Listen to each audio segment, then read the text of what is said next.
সারা বছর ম্যাম ভালো ছিলাম, হঠাৎ করে বাবু পেটে আসার পর থেকে মাড়ি থেকে রক্ত পড়ছে, দাঁতে ব্যথা করছে, কারণে অকারণে দাঁত শিরশির করছে।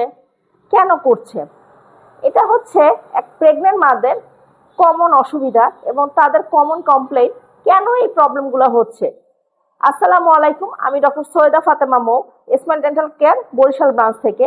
আজকে প্রেগনেন্সির সময় মাদের যে যে অসুবিধা হচ্ছে এবং কেন হচ্ছে তা তুলে ধরবো এবং তার প্রতিকার কি হবে তা নিয়ে আলোচনা করব।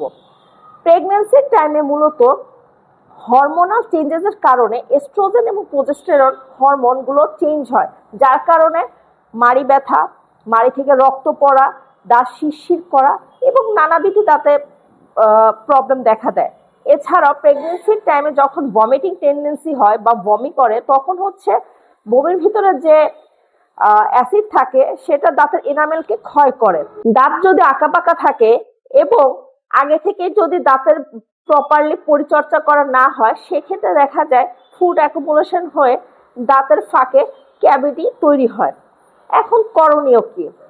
করণীয় হচ্ছে ফ্লোরাইড যুক্ত টুথপেস্ট দিয়ে দুবেলা ব্রাশ করা, হালকা উষ্ণ গরম পানিতে কুলকুচি করা এবং ছোট ছোট যদি কোনো ক্যাভিটি থাকে অবশ্যই সেগুলোকে ফিলিং করা।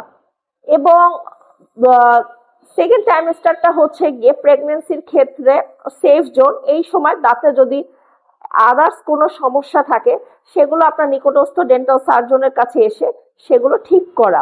এছাড়াও দাঁতের যদি কোনো ধরনের ব্যথা থাকে বা দাঁতে কোনো ধরনের যদি ফোলা থাকে বা রক্ত পড়া থাকে, আপনার নিকটস্থ ডেন্টাল সার্জনের পরামর্শ অনুযায়ী চিকিৎসা প্রদান করা এবং ওষুধ সেবন করা। এবং হ্যাঁ, নিজে থেকে কোনো ধরনের ওষুধ খাওয়া, যেমন অ্যান্টিবায়োটিক, পেইন কিলার বা আদার্স কোনো ওষুধ সেবন করা যাবে না।